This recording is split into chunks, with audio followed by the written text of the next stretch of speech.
Coming up on UGTV.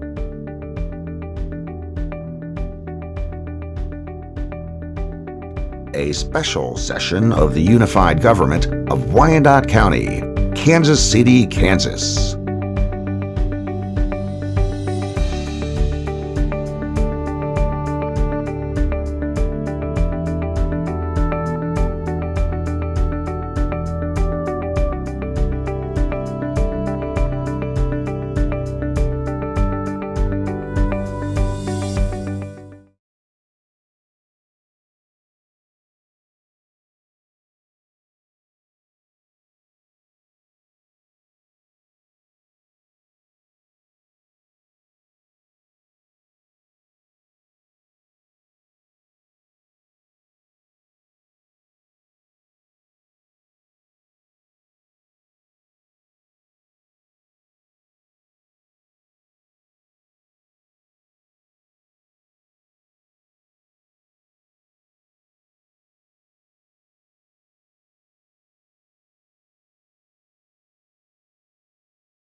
Welcome everyone here tonight to our special session, our 5 o'clock special session. I'll ask the clerk to announce the meeting and call the roll.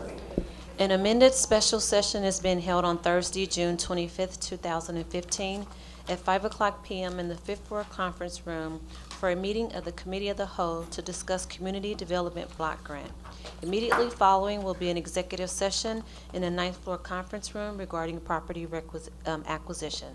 Roll call. Philbrook. Here. Bynum. Here. Walker. Townsend. Here.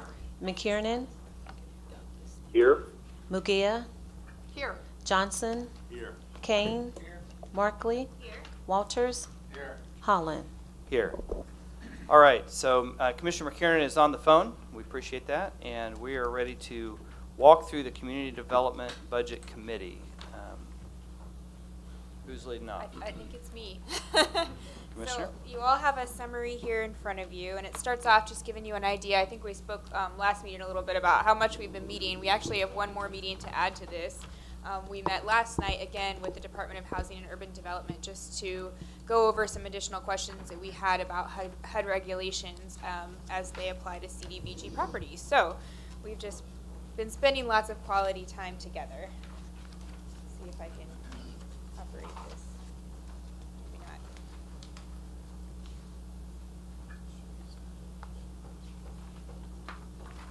Do you want me to take it?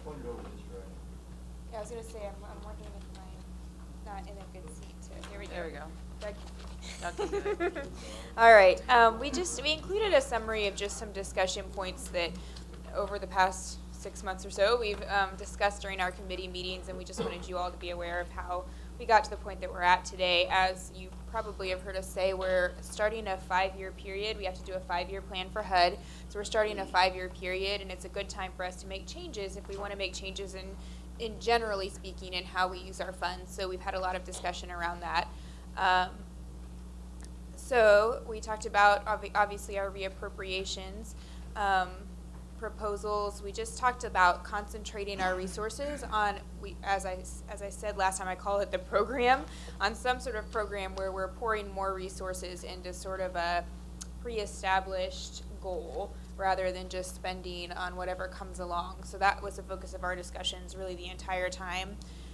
We talked about over time, we'd like to see us move some of our demolition funding back into the general fund and staff costs back into the general fund, because if they're paid for by the general fund, they have less paperwork to do in terms of tracking our CDBG expenditures. We spend a whole lot of money on administration because of how we're funding it through the CDBG program. So not that we're recommending that for this year, but over time we think it would be prudent for us to look at how we can move some of those costs out of the CDBG budget and into the general fund budget so that we can use our CDBG dollars for their actual purpose rather than for administrative costs. And those of you who've been around a while know that both Commissioner Maddox and Commissioner Barnes in the past have harped on the amount of money that we spend on our administrative budget. Then we just... Well, and I'd like to just add to that how important that is, because the staff are required, I think the federal guidelines are to fill out in, I think, 15-minute increments on the timesheet. Well, up to, or down to 15 minutes. In terms of, if they have a phone call for home, they have to document that as a home phone call. They have a phone call for CDBG. It's the same person. They have to document that as CDBG. It's so tedious that we could free up a lot of staff resources if we could move those positions out of CDBG into the general fund. So I just want to emphasize how important that is. Yeah, and additionally with the demolition dollars, when we use CDBG money for demolition, there are additional requirements that go along with that. So again, we'd like to move that into the general fund over time if possible. So talking about our 5-year plan, it would be great if at the end of 5 years we had made that transition. Obviously it'll depend on how the budget looks in future years, but that would be a long-term goal for us. Then at the bottom, we just included some examples. We've had several meetings where HUD officials joined us to talk about individual statutory questions about how the CDBG program works. And we just give you a sampling of some of the questions and answers that we've received just to give you an idea of the complexity and the reason that it's been so difficult for us to work through some of these issues. We just wanted to, let you know some of the crazy stuff that we've been dealing with. Questions on any of that? All right. It doesn't mention, this discussion point doesn't mention social services. Is that because it's not a change at this time? Yes, if you're asking if there will be some social services in the budget, yes. We did discuss them, obviously as part of our budgeting process, and we didn't spend as much money on social services as we have in the past. We can only spend a certain amount on social services. There's a cap. We can spend less than the cap, not more than the cap, and this year we opted to spend less than the cap, which is probably the first time we've done that in a very long time. So you'll see that as we walk through the budget piece of it. Oh, and one thing we did mention here that goes back to that social services, as we were first talking, all of us sort of forgot that we had certain social service agencies that we have traditionally funded annually.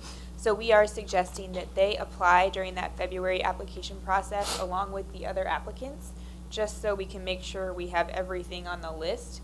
Because when we first started this process, we just didn't have them in the back of our mind. They weren't on our list. And then as we were going along, staff and our committee went, oh, wait a minute, what about those livable neighborhood dollars, and what about the Willow Center that we've traditionally funded? So our suggestion is that all of those agencies apply annually, just to make sure they're all in our mind, so that we're getting them in the budget, if that is our preference moving forward.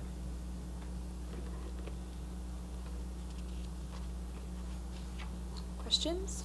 And then Wilba's going to go ahead and do the budget.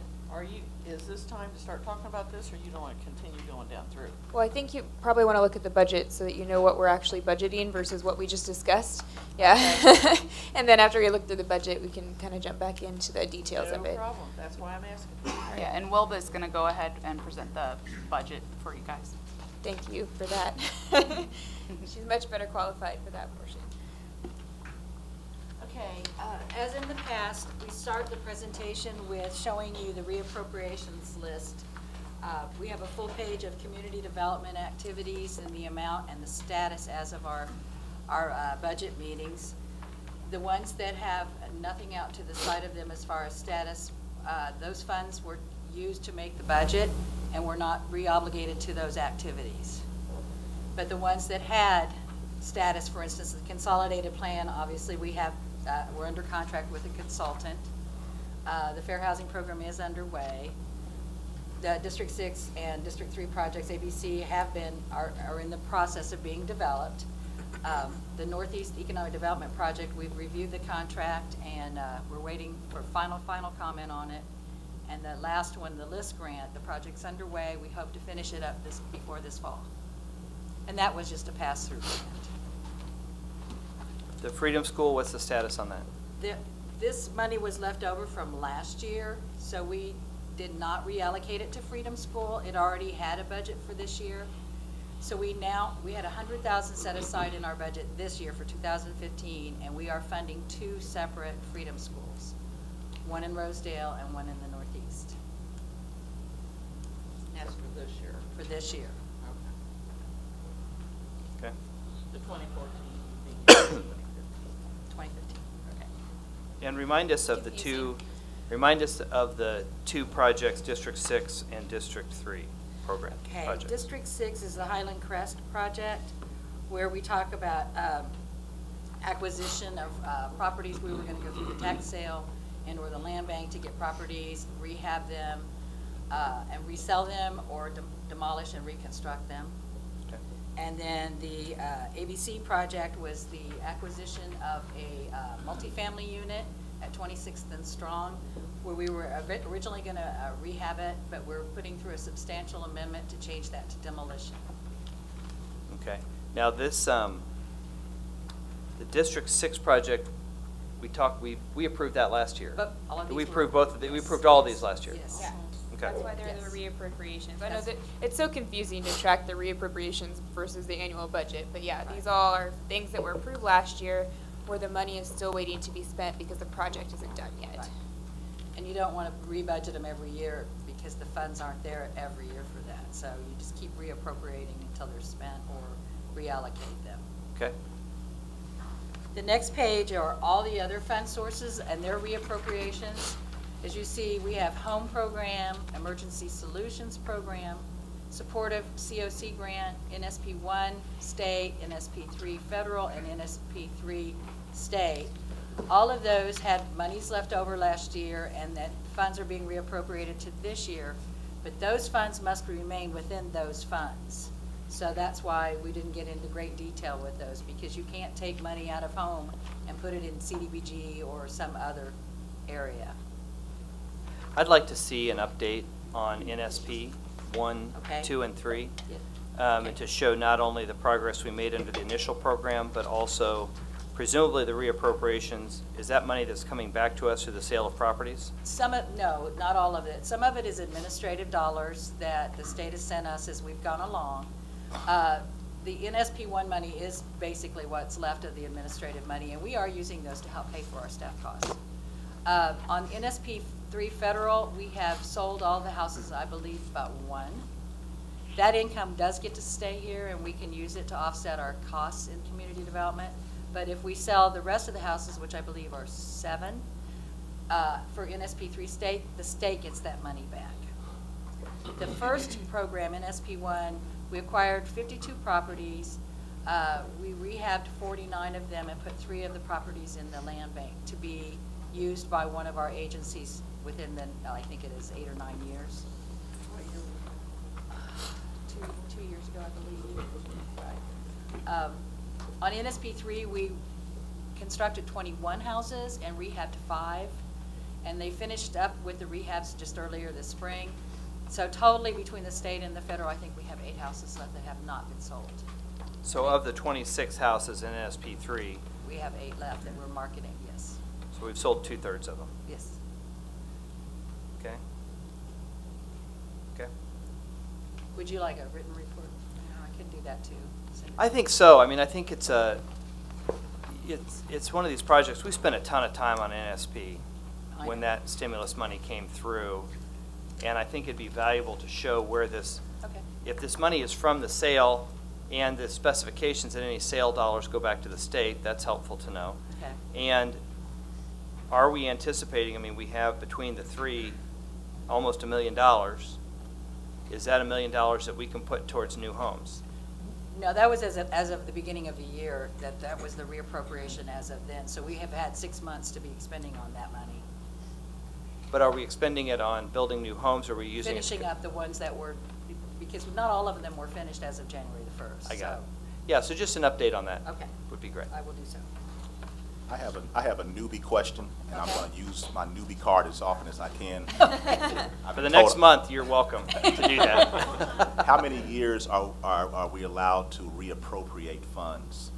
With the community development block grant funds, they don't go away till we spend them.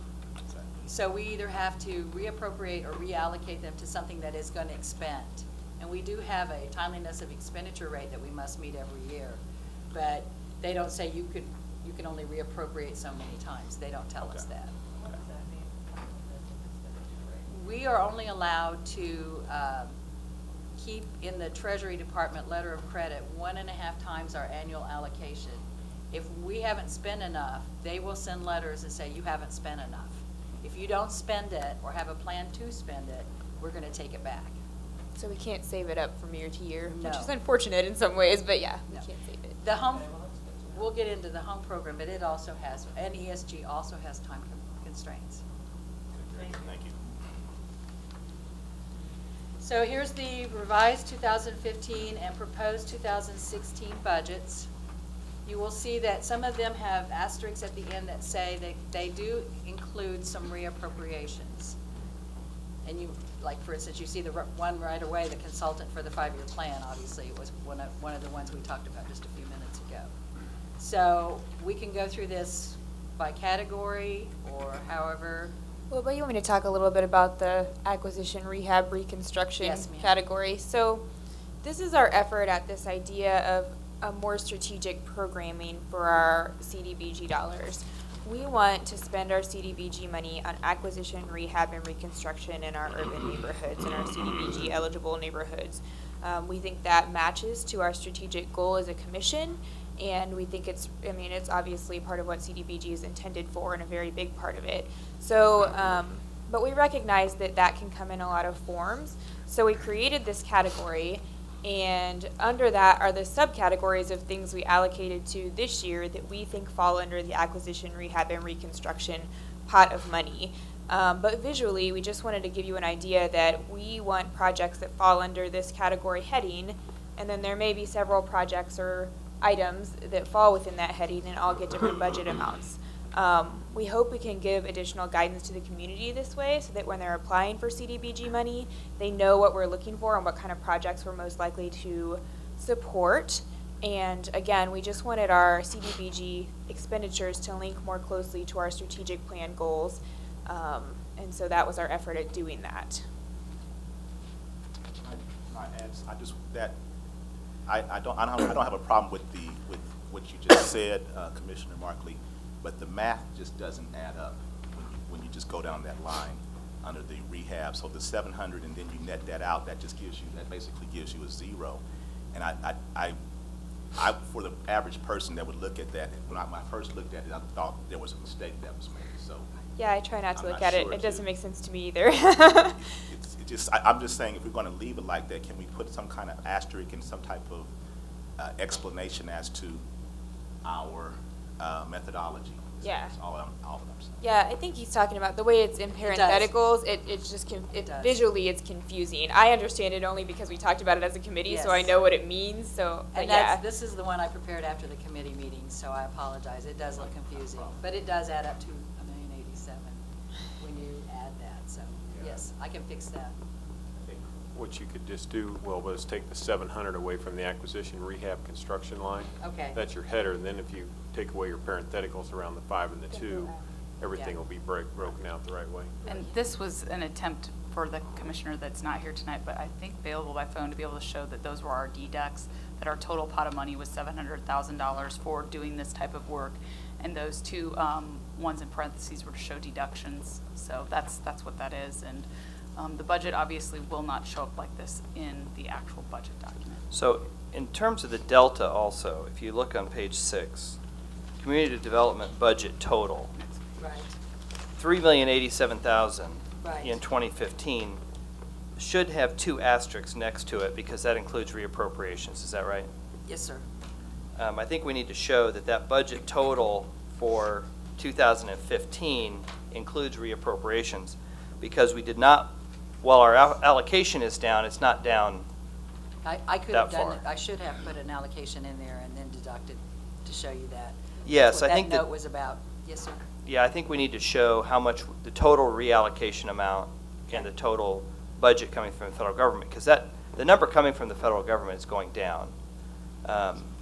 And though I have encouraging news this week that even the House of Representatives has put in a maintenance budget for CDBG and not their traditional cut 50% of it budget.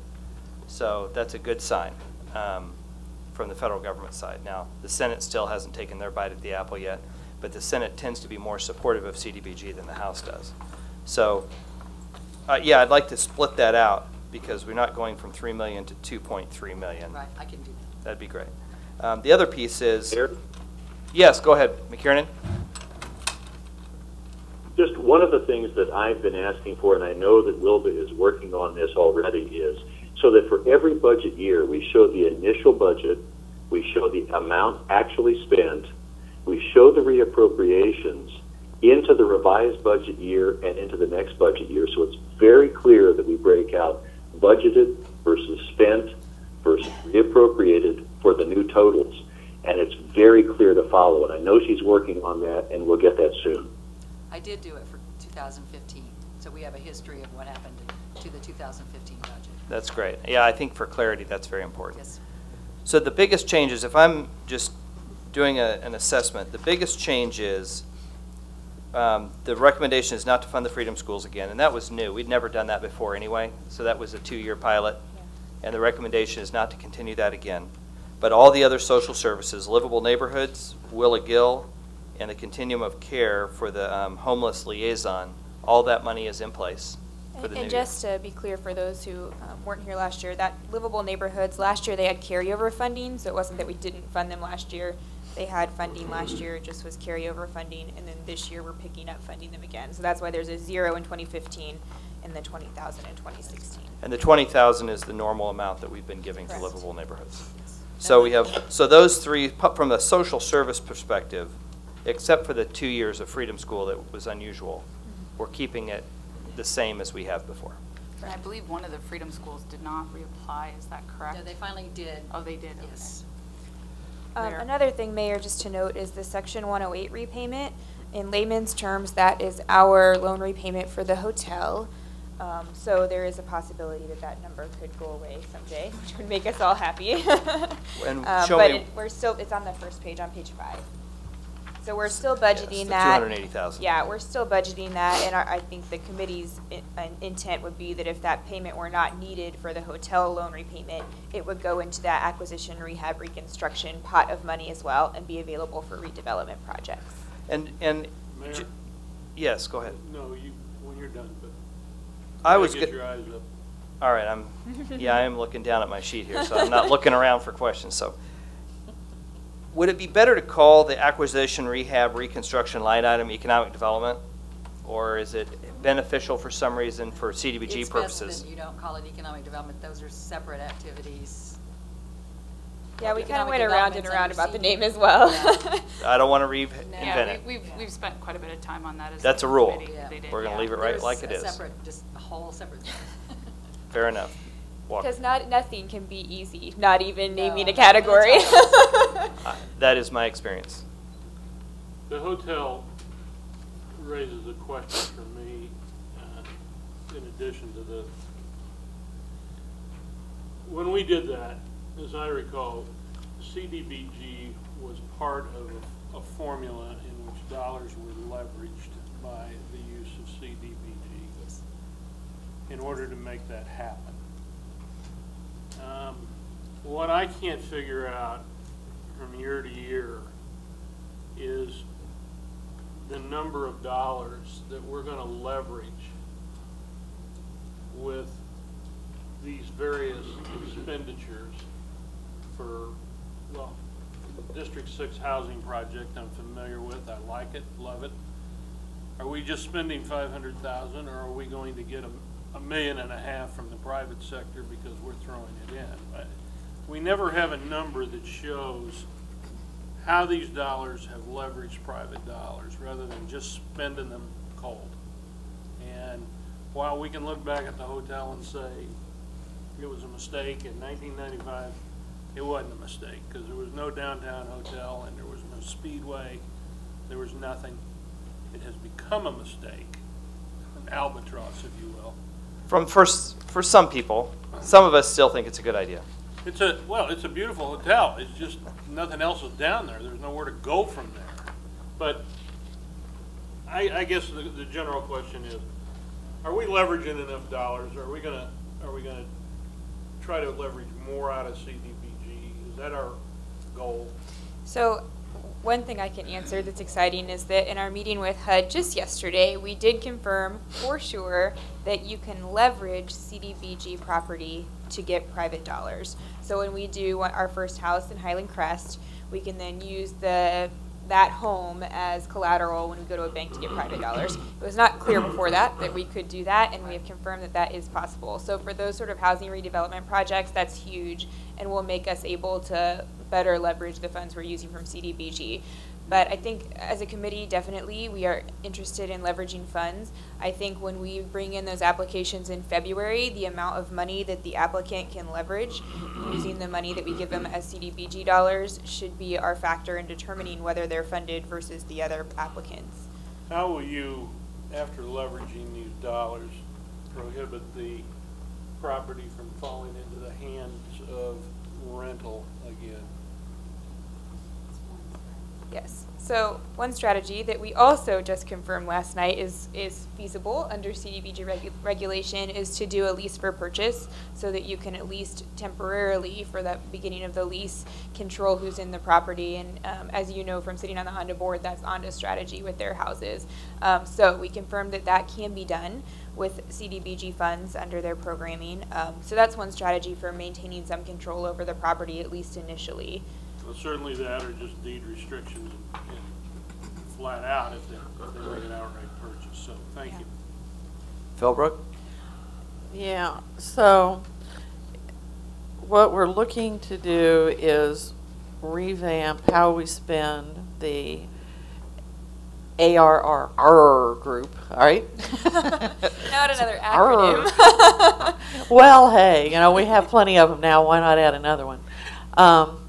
And right now, it looks like you're kind of just putting it into a pot and asking for people to come forth and request the money.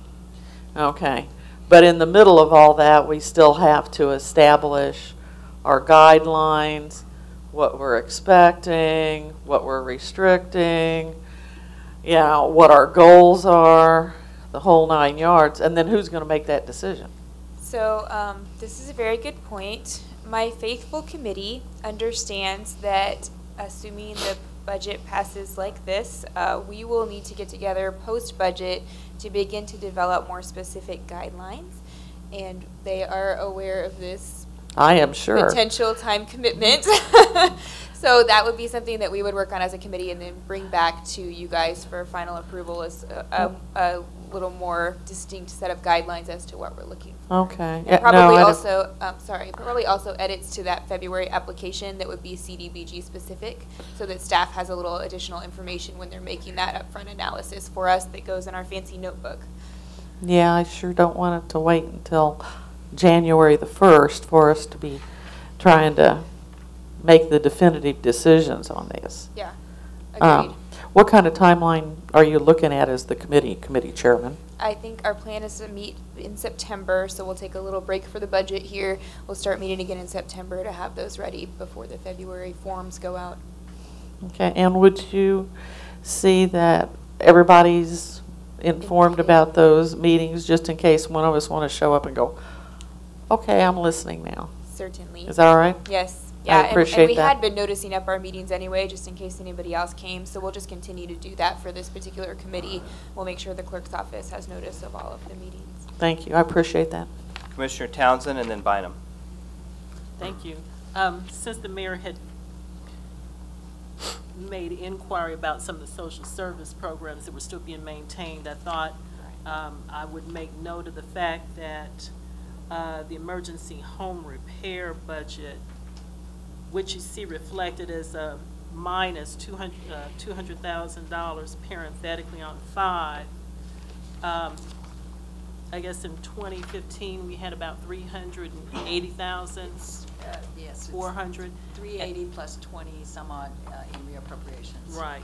And so on page, I just marked it, 8, for 2016, where it was 400,000, now it's 183,000. No, ma'am. Nope. Sorry. This is the emergency. This is the homeless funds. Oh, okay. The page 5 shows both 15 and 16 on the emergency home repair, close to the very bottom of the page. Right. You see 401 for this year. Right. And then 200,000 should not be in parentheses. It's not a minus 200,000. So it's reducing from 401 to 200,000. So it should Right, right. But So we're cutting it in half.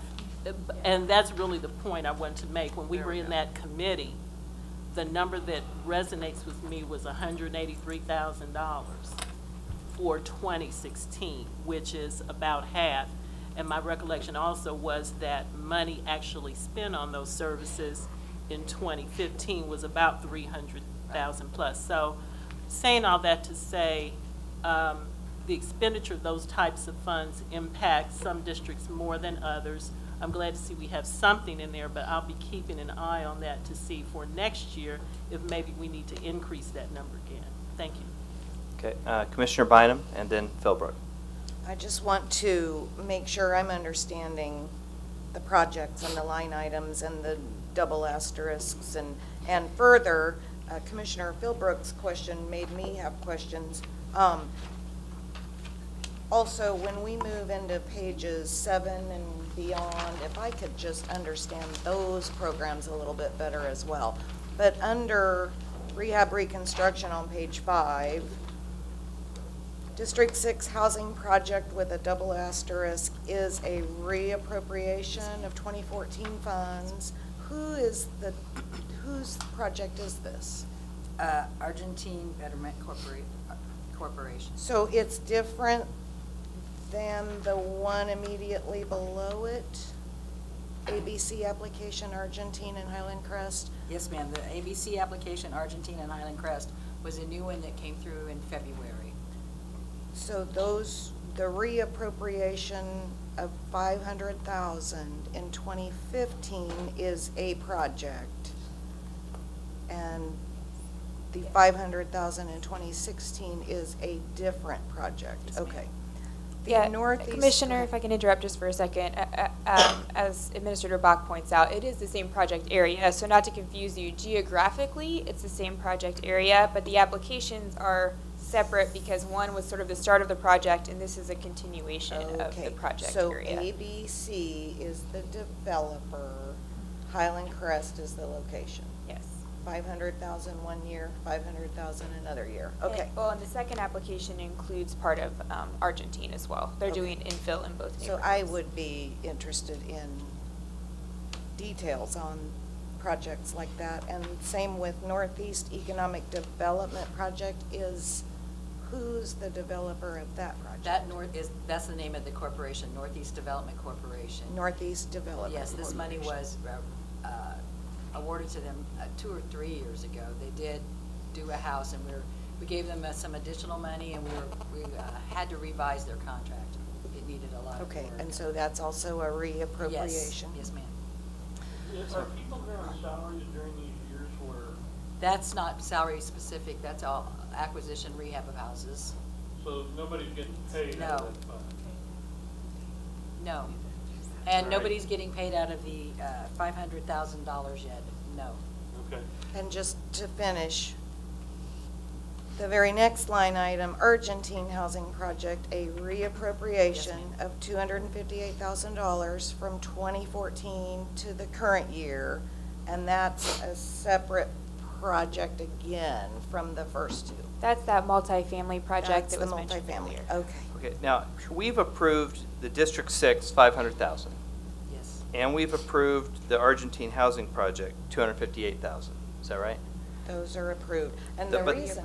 But the ABC application for Argentine and Highland Crest, the additional 500,000, That's this budget. That's a we haven't approved that yet. proposed. Yeah, correct. I guess that's part of why Commissioner Philbrook's question confused me, because we're placeholding, Yes. for lack of a better word, that money for that. But that application's not yet been approved by whoever approves these Well, things. By Okay, us, okay, yeah. okay.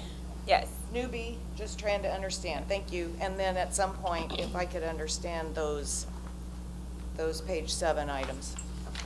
Okay, so I do have another question now because that raised a question in my mind. Does the District 6 housing project, that is its own project, the next one for ABC for Argentine and Highland Crest, because the District 6 housing project is Highland Crest, is that right? Highland Crest, yes. And we approved that, and now, is ABC doing that one? So they're doing the current one, and now they're proposing to do a second one. Now, has the first 500,000 been spent? No. Okay. And so, was ABC the applicant on the first one? They might not have been The first originally. one was over a combination of time. I think 2012 or 13, we allocated $75,000 to Commissioner Markley for a housing type project. And then we went through a reallocation of some old activities that did not happen, and it got set aside for that project. It increased it, I think that was last year. It increased it to $500,000. Yeah, it was last year. And I don't remember, but it is ABC who's doing the 2015 $500,000. Yes. And then there's a new application for another 500,000 in 16. Yes. Do you anticipate that first 500,000 will be spent this year? Yes.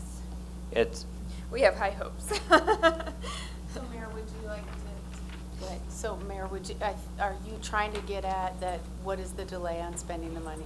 Is that what you're trying to get to? No, my question is, we approved a plan for 500,000. It's new to me that there's a second request for the same area for another 500,000. So I'm learning that today because we approved, and the Argentine housing project 258, is that ABC also? So, okay, so there are three, and that's where it's confusing because we don't have ABC on all three of them. So the first one, District 6, is ABC District 6 housing project in Highland Crest. Then the next one is an ABC application for this year for $500,000 more for Highland Crest, but some infill in Argentine as well. And then the $258,000 for Argentine housing project, that's ABC also. That's a multifamily that's already been approved. So if I'm correct, we've approved 758 already, and there's an application for another 500,000. And so my question is, the 258 hasn't been spent yet either.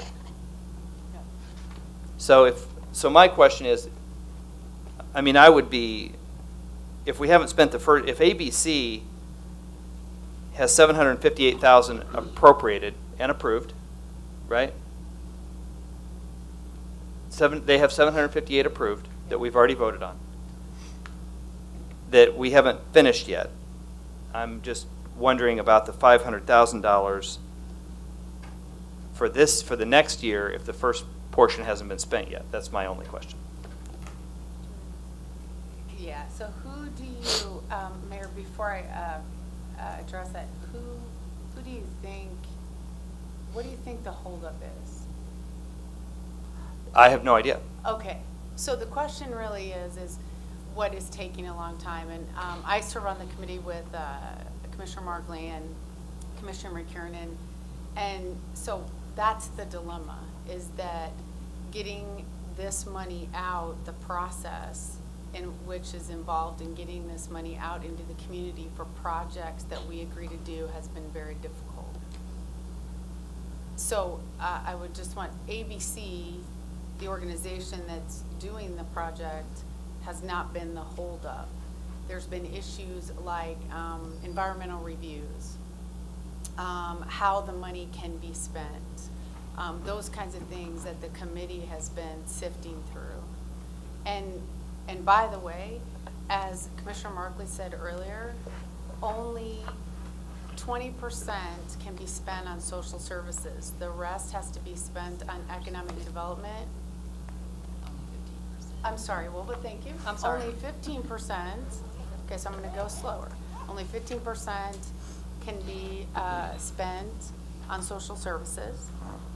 And for the 2016 proposal, the $500,000, it was the only bricks and mortar application made to this fund.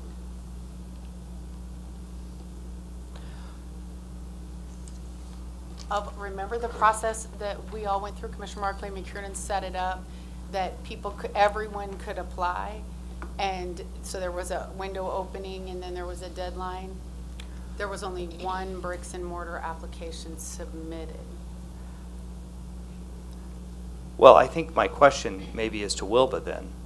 If we have 758,000 allocated to a group and it's not been spent yet, do we anticipate, it's just a practical question, do we anticipate that that's going to be, that those issues, I presume, are still going to be there next year? Well, we hope not. We've been meeting with HUD to get a lot of the questions answered. This is, other than the Northeast, which was a pilot project, as you recall, this is the first big housing redevelopments that we've done with CDBG. So we were learning the process also. There have been a lot of environmental issues. There have been identification of property issues. There have been a lot of issues, and we're just working through them.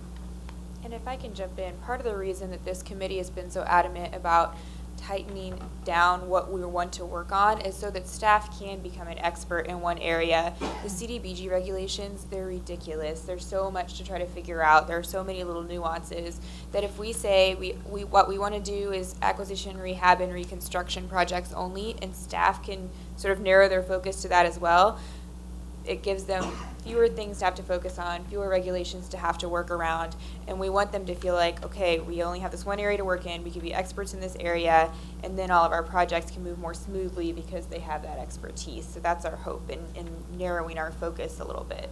I just had an opportunity with the U.S. Conference of Mayors to talk to the Assistant Secretary of HUD on CDBG specific issues, and raised the issue of the layers of compliance and how onerous it is to spend this money, which, considering we have a $300 million budget, we have about $2 million worth of allocation, the amount of staff time we spend accounting for this money far exceeds the amount of time we spend. We have award-winning accounting at the Unified Government. We literally win awards. We're going to hear about that in July because we're going to receive an award for our accounting. We just got through our audit with no problems. And so the CDBG is so onerous, it makes it difficult to spend a relatively small amount of money. And there's actually a task force of mayors that just formed, and because I opened my mouth, I'm on it, about taking our concerns to HUD. And so I'm really going to rely on the committee, because you've already been documenting the concerns, to provide me that list to take to the HUD secretary and talk about streamlining. There are a couple of layers to this. One political party in America is trying to kill CDBG. Another is trying to fund it. The group that's trying to kill it has been unable to kill it, but what they've done instead is added layers of regulation to try to strangle it to death. So it's because they can't get the votes to kill it outright, they're just adding regulations one after another on top of regulations. The regulation book is so thick, it's unreadable. So the political environment for CDBG, the other piece that happens, because the regulations are so onerous, the percentage of failure nationally has gone up, which, well, I'll just say it. The Republican Party is trying to kill this, either in whole or in part. And so what they're doing is they're sharing the failure rate because of the additional layers they've added as a reason why they shouldn't fund this program. So if they can put enough regulations on it that no one can possibly jump through the hoops and money's being returned to the federal government because of failure to comply, and that's the risk, is if we put money in the ground and we don't comply, we come back as commissioners out of our general obligation funds and pay it back, which we don't want to do. So working on these regulations is a big deal, and working on the political environment is a big deal, and I would encourage everyone within earshot of this statement to call your senator and representative and let them know how important CDBG monies are to our community and the lifting of onerous regulations would be. So I certainly want to work on that because I understand the layers, and it's not just our community. If you ask mayors from around the country, they will all pull their hair out at once and say it's impossible to spend the money on the things that we think or we're supposed to be spending our money on. So I understand the regulations. So I think that from a practical perspective, I think the question for this body is, if we've had trouble getting $758,000 of money out, does it make sense to put another $500,000 into that pot right now, or do we need to think about how we do it? It's just a question, because I don't know. Yes, Commissioner Bynum. I guess what I'm thinking of is, with respect to the comment, I think Commissioner Murguia or Markley, that the only application that came in that community grant funding opportunity that was bricks and mortar was this one. You know, that takes me back to that application, because I don't think anywhere that I can see in that application does it say, please bring us a bricks and mortar project. I think it says, please tell us what you'd like and we'll see what we can do. So I just feel like there's a disconnect between that community application process and this. I don't have a problem funding these important redevelopment projects. I guess my problem is we told the community, tell us what you want, and they did. We have a whole notebook of those applications, and this one's the only one that's bricks and mortar. I would prefer we go back and look at that community funding application, which makes me understand Commissioner Philbrook's question now, because I think that's the question she was asking. If bricks and mortar is what we want, then I think we would serve ourselves well to tell the community that that's what we're looking for. Yeah, and that is the point of being more specific in what we're looking for. And you have to remember that we've only, this is what, second year we've done this application process? So we just threw that application out there the first year, and this is just our second time around, but we agree the application will have to be revamped to match to what we're asking for here. Philbrook and then Walker. Okay, so thank you. And yeah, for me, I think that for the community there was a lot of confusion because I was confused. But, you know, what the heck, I've been confused before. But when we put it out there and say, hey, you know, send in, like she says, you know, what you need it for, and then we make decisions that the community doesn't understand the direction we're going in. I think that's kind of an unfair way to handle it, because I'm sure there were plenty of other bricks and mortar folks out there that could have come forward if they knew that's what we were up to. The other thing is, I'm going to get off of that for a moment, and on the emergency home repair, why are we cutting that fund significantly? I have a question about that, because I can't believe that ask has gone down, because I get calls and I turn them on over to different organizations to try to help if we've run out of money. And so was there a suggestion from? Yeah, I think the committee can answer that. I think it's a philosophical shift. Okay. Yeah. So it is a philosophical shift, and I will say Commissioner Townsend has a different opinion than the other three committee members on this matter. Thank you, Commissioner. So we sort of did a compromise because, to be honest, the other committee members were going to give even less money to this program, and Gil. Well, you mean they were going to try to? Yes. So going to be our recommendation, but Commissioner Townsend, we negotiated to come up with this recommendation. Commissioner Townsend, I owe you a Coke. I'll take it. But I'll talk a little bit about that philosophical shift. So what we've seen over the years, and I know some of us have been here a lot longer than others, and some of us have been here a very short time, but what we've seen over the years is we spent a lot of CDBG dollars, and we just haven't seen a lot of impact, other than the hotel, which is probably our biggest expenditure. When you go through the community, you just don't see anything that you can point to as a big project that we've done with these dollars. And we sort of did some analysis of the homes that we were using those repair dollars on, and there's a fear, I think, that we are enabling people that really can't afford to maintain their home long term to stay there longer. I went back and pulled up the codes violations reports on the houses that we're doing repairs on. They're sort of habitual violators, and it's not that we don't want to help people with their homes when they need it, but we also don't want to. We don't want to go ahead. We had a long discussion about it, but we just felt like we weren't getting the impact because the houses we were repairing, if you drove by them today, they still don't look like houses you would want in your community. I guess that's the bottom line. So are we spending the money in an impactful way if we spent money to repair the house, but today it still doesn't look like a home you would want to live next to? Okay, so let's see. Let's put it in other words. So I'm an older person. It's getting more expensive to pay my bills because I have more health problems. I bought my house a long time ago, but I don't have any support. In other words, kids to come over and take care of it. This is what I have left.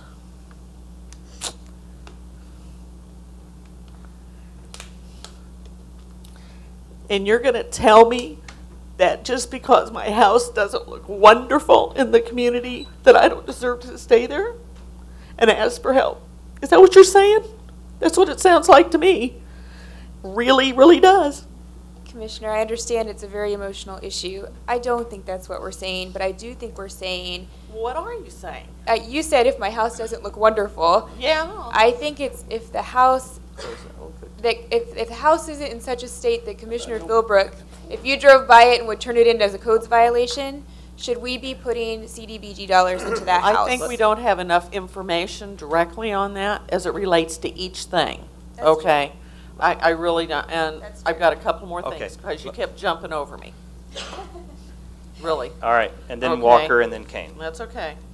And then on, on this stuff of shifting money, I think right along the same thing with the public services, that we have a responsibility as a community to help take care of folks.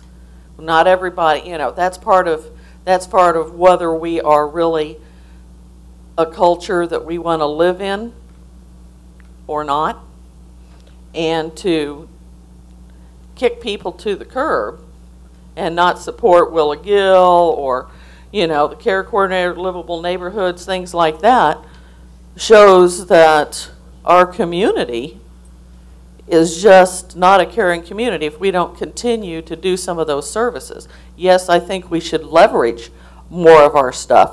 Don't have a problem with that. But I think that we need to be careful that we don't push for reduction in that sort of thing, until we can come up with other monies to take their place. If we can come up with another source of monies to take their place, then fine. But until that, I think we have to be very careful as commissioners in our hometown here to remember not everybody is as fortunate as those sitting at this table. And that's it. Commissioner Walker. Hold on, can we just clarify? Those are in the budget proposal. I know they okay, are now. I just wanted to be sure. They are there. They are now. Commissioner Walker. Well, I guess I'm, over the years, a lot of years, this has gone from more than $20 million a year down to $2 million a year. And I'd have to tell most of you that if you took a tour of this community, you couldn't find where one nickel of it had been spent, except the hotel and a few places. I'm all for any kind of program, but I'm not for smoke and mirrors. Bricks and mortar are real and they last. I don't know how I feel about what the right number is for housing. I would say that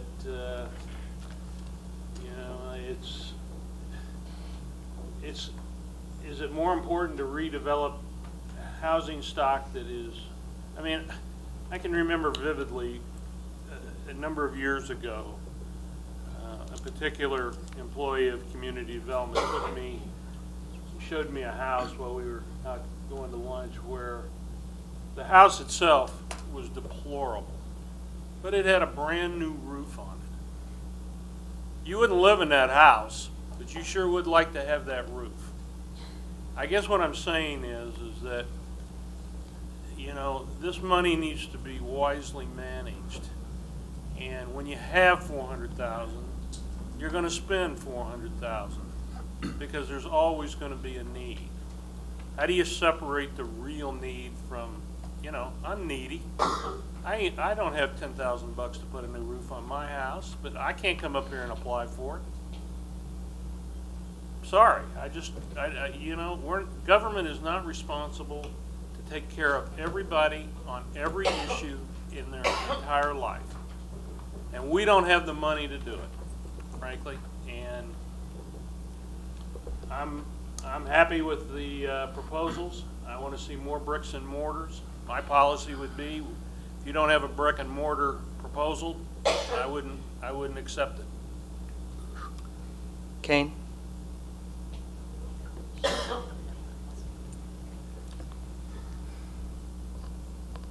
As a kid, I may have lived in one of those homes that you're talking about, Hal. What does that mean? So did I, Mike. I lived in a not-so-nice house, Hal. And how are we as commissioners going to tell somebody like my parents with 10 kids, you know what, your house isn't that nice, and even though if you could use that roof so it wouldn't leak anymore, I think that we're heading in the wrong direction. I think we should go back. Did your folks get public money to fix their roof? No, they didn't get public money, but it sure would have been nice if they could have got it. And for us to stand here and for some people that don't have the money for a roof, and maybe their house doesn't look great, but it doesn't leak anymore. And I don't want to kick somebody out and say you can't live here anymore in Wyandotte County because you just don't have enough money. And in fact, in the 10 years I've been here, I'm upset because this isn't what I think we're supposed to do. I think we're supposed to help as many people as possible.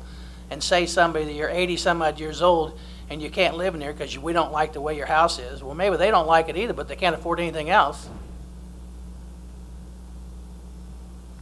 And if the funding was there last time and we used the funding, I think we should put it back and use it again.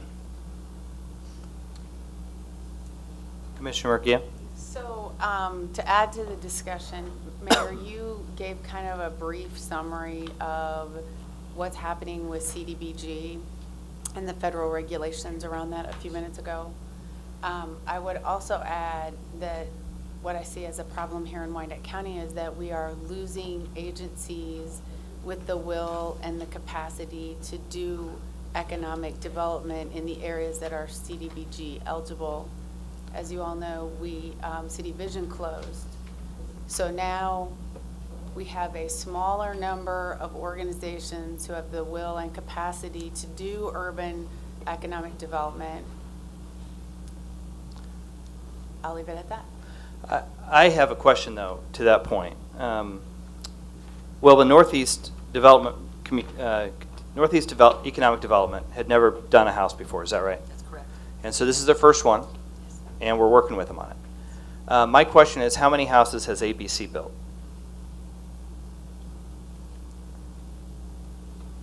Ever? Have they ever built houses before? I don't know. You'd have to ask the executive director.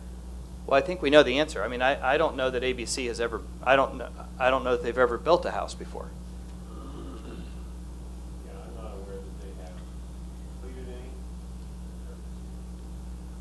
Could we ask him? I think we can ask them. Yeah. Come forward, please. Please use the mic, sir. No. Currently, no, we haven't. Okay. Thank you very much. So my concern is that if we've already committed $758,000 to an organization that has never built a house to do 2 housing projects. I think we ought to wait and see how that goes before we give them another $500,000. I mean, I think that we've been very patient and appropriately so with Northeast Economic Development. It's their first time. We're all behind them. And we want to get this first house finished and sold. I know it's been challenging selling it, and we want to support them 100%. But that doesn't mean we give them another $500,000 until that first project's been successful. So I think CHWC builds, I believe, between 30 and 50 homes a year. They have the capacity to build homes. Habitat for Humanity builds dozens of homes a year in Kansas City, Kansas. Mount Carmel has built over a dozen homes. I mean, there are a lot of groups that are building homes very successfully in Wyandotte County that have the capacity to put this money in the ground right now. And so my concern is, I think until we've seen the results, ABC might be the best home builder we've ever seen in America, and I hope you are. We're all pulling for you. In fact, we have 758,000 reasons why we're pulling for you.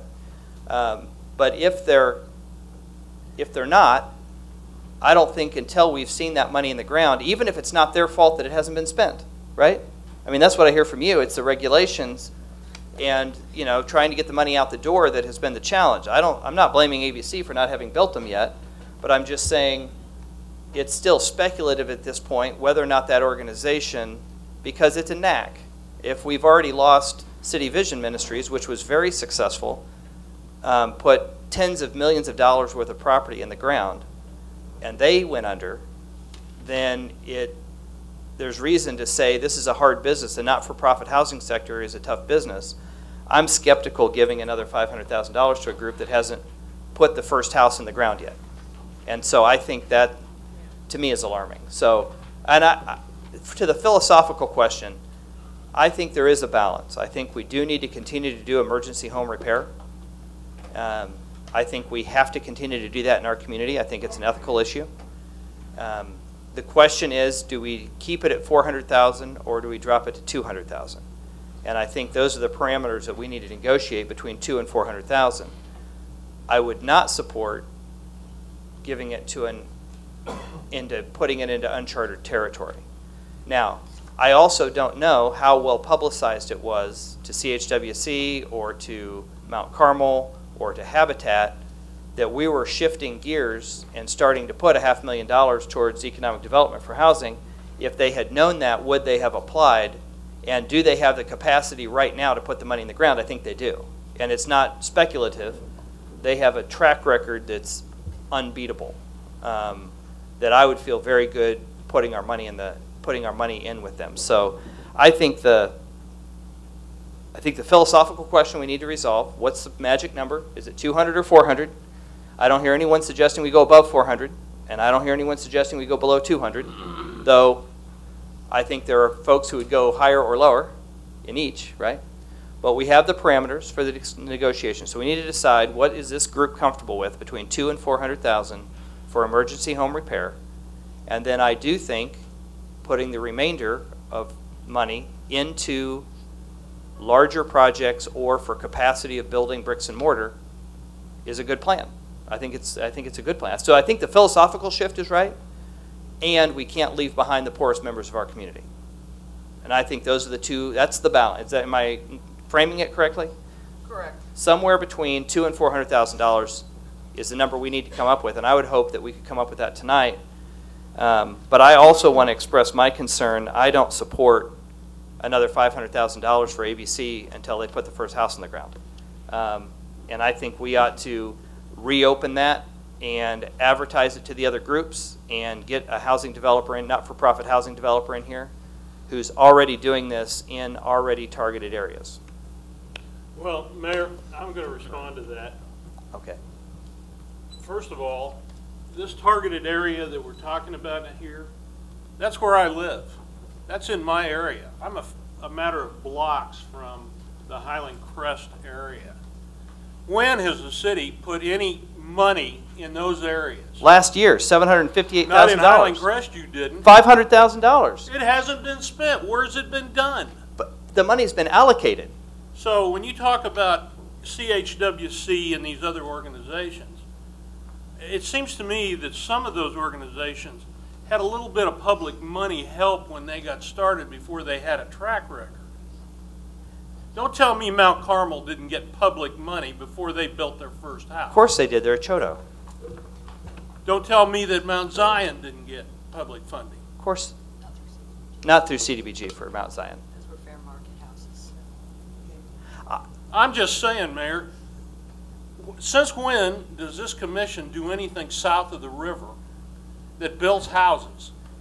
But we have $758,000 unanimously approved. But it's not nothing's been done. We just talked about why that is. We all want it to be done. We all wish it were done. And I'm not suggesting we pull back the $758,000. You didn't hear me say that, did you? I'm not really quite sure what I heard you say in terms of where you want to go down the road, other than you want to open it up again so other groups have an opportunity to put in bricks and mortar. 2015 revised, that's this year. We have $500,000 for Highland Crest and $258,000 for another Argentine housing project. Unanimously approved by the commission last year. It's in the budget to be spent. And the faster we get it spent, the better off we're all going to be. The new piece of the $500,000 more, which is the third application from ABC for $500,000 for the next year's budget is the one I'm raising a question about. I think ABC ought to be successful with $758,000 before we allocate them another $500,000. That's all I'm saying. So I don't want to take the money out of Highland Crest. I agreed with it and I supported it. So I'm not saying take money out of Turner. Well, what are you saying then? You want to open the process up again for bids? For that $500,000 in 2016, absolutely. I think it would be a mistake to allocate it to a group that has no track record, at no fault of their own. It's not that ABC's holding it up, right? But at no fault of their own, they haven't been able to establish a track record. But why would we allocate $500,000 more when for Northeast, for instance, Northeast Economic Development, we could allocate them $500,000 more and they haven't finished their first project? I don't know why we would give money to a group that hasn't finished their first project, even if it's not their own fault. So, Mayor, they haven't built a house, according to Mario, but they do own and manage a $3.5 million grocery store in the urban core. So they have a substantial amount of... Well, they don't manage the grocery store. Yeah, they do. They manage the building in which the store is in. Yep. Yeah, I mean, it's a $3.5 million building. So they do have incredible capacity when it comes to economic development. Regardless of that, I guess my bigger concern is CHWC. I used to work there. I was part of the first 100 houses that they built. They're a great organization, Mayor, and they're fully aware of this money, but they didn't apply. Mount Carmel has received this money, another phenomenal, fantastic organization. They know about this money. They didn't apply. I would just tell you, I'm fine if the group decides to reopen the application process and encourage those people to apply again. But my point is, you're talking about organizations who have experience with this money, who have received this money before, who chose this year for whatever reason to not apply. Now, all that said, it doesn't matter to me, one way or the other, frankly. But I would go back to what I told you in the beginning. I think for a later discussion, the one thing this commission is going to have to work on is that we are losing the number. We are losing the number of agencies that have the will and the capacity to do this kind of urban work, that at least the one thing we all agree on is economic development east of 635. So that to me is the bigger question and the bigger concern than how the money gets allocated. Okay. Commissioner McKiernan?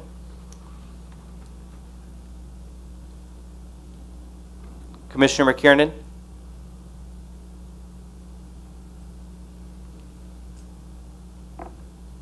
Okay, I'm finally here. Go ahead. Okay, thank you very much. I'm sorry, I went to try to unmute my phone and accidentally locked it instead. So a couple of things that come to mind for me here.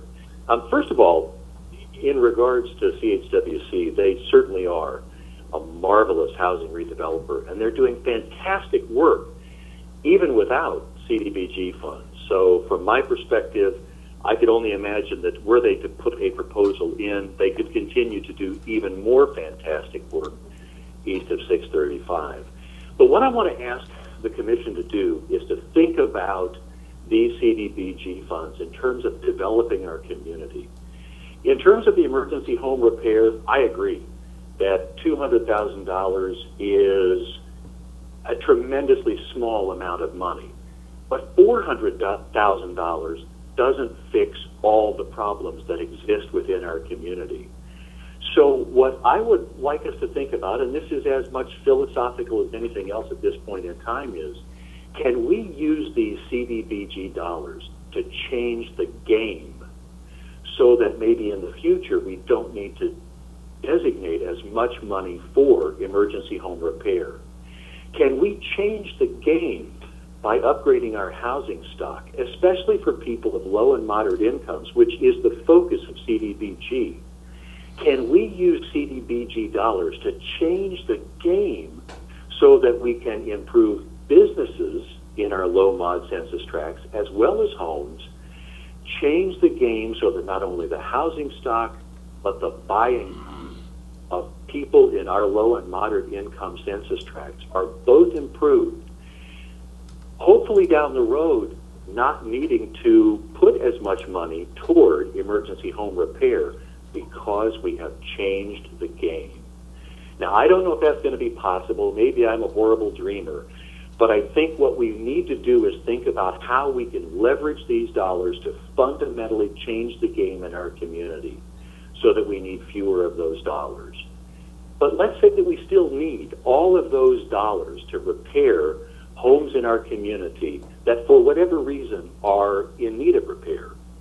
I would suggest that we need to change our game and engage those dollars much earlier in the process, not waiting until a home needs a roof total replacement, but maybe seeing if we can engage the citizens and engage our community partners to help us make needed repairs earlier in the process, where maybe we don't have to spend as much money on each individual repair, and our money will go to more people in our community. So just a couple of thoughts as we go through this. I'd like to see us use our CDBG money as much as possible to change the game for those people in our community who are low and moderate income and who live in those census tracts. Thanks. Okay. Commissioner Townsend. Thank you.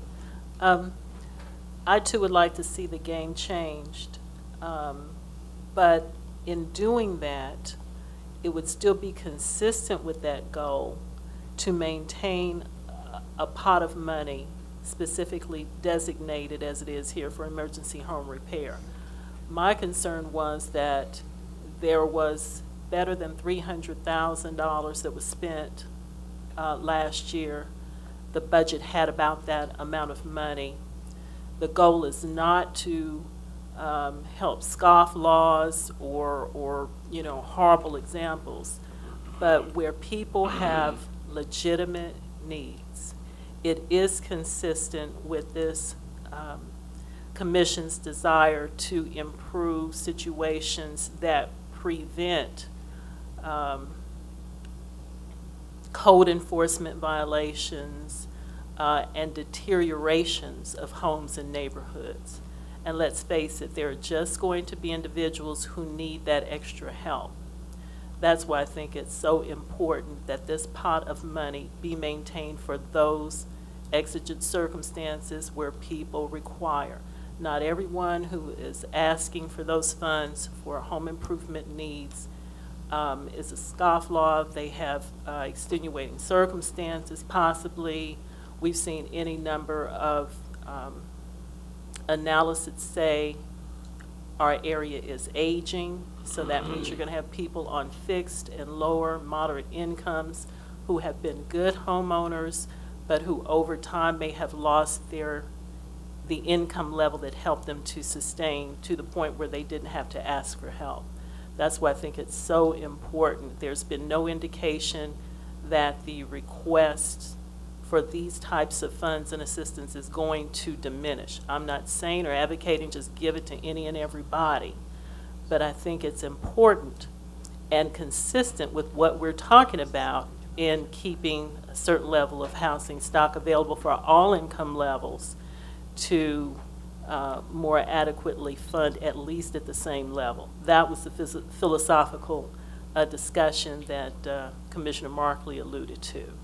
So I still maintain that the need exhibited by the past dollars actually spent is around the $300,000 area. I would love to see it around that, but I did want to hear what the thoughts were from fellow commissioners, so I'm glad to hear that there are some who still believe that is essential. As I said earlier, it impacts some districts more than others, but hey, if Jesus said the poor we're always going to have with us, or people that cannot do better.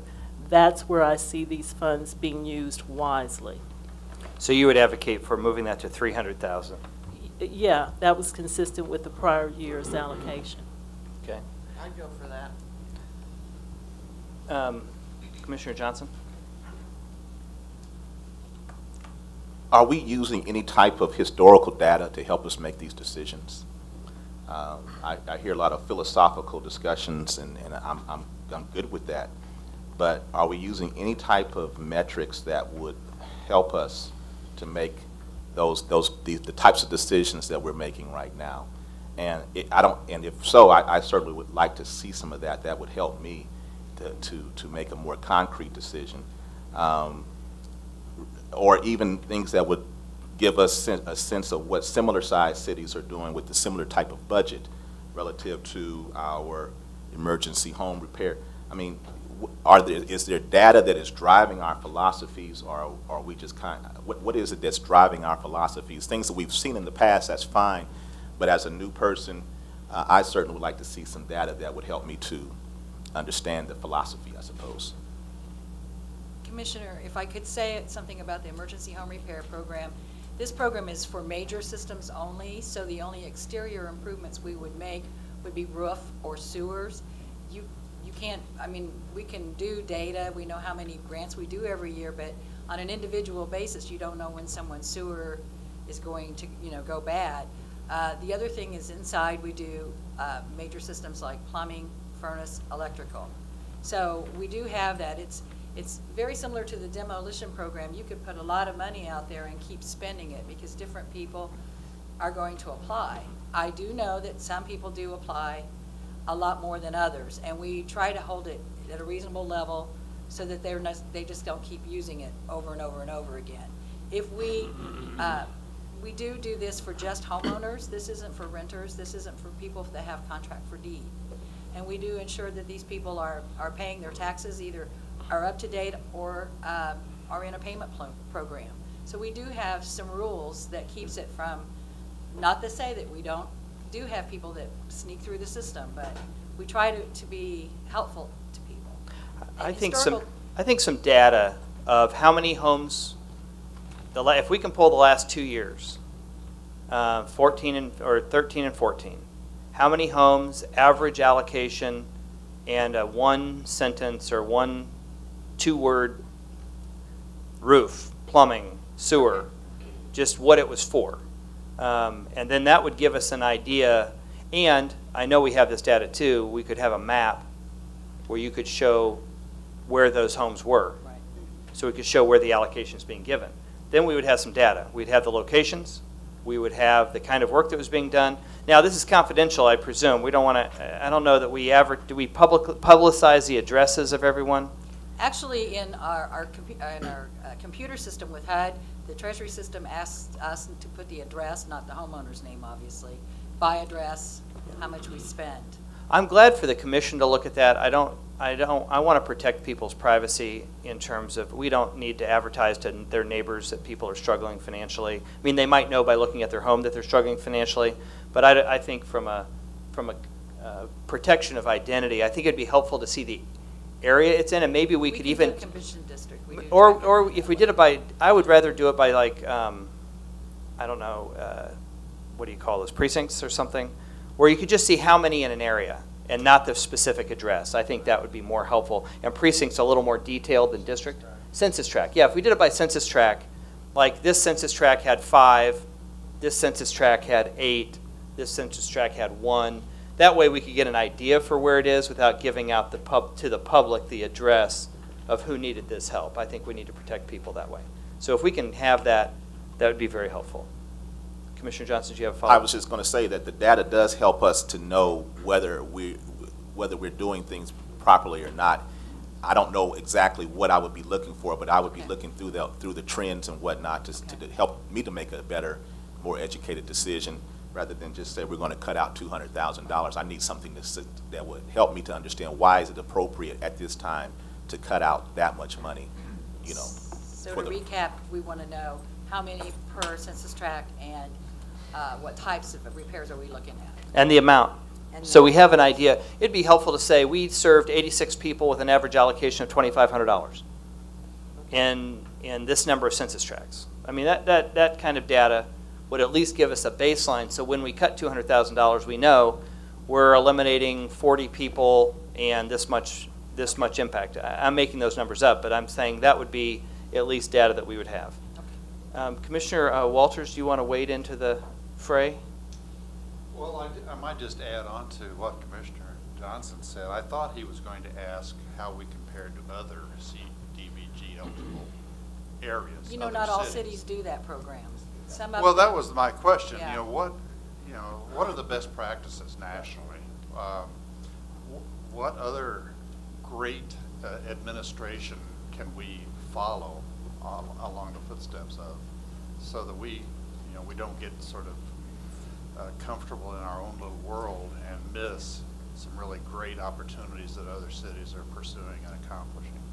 That would be my only echo of his suggestion.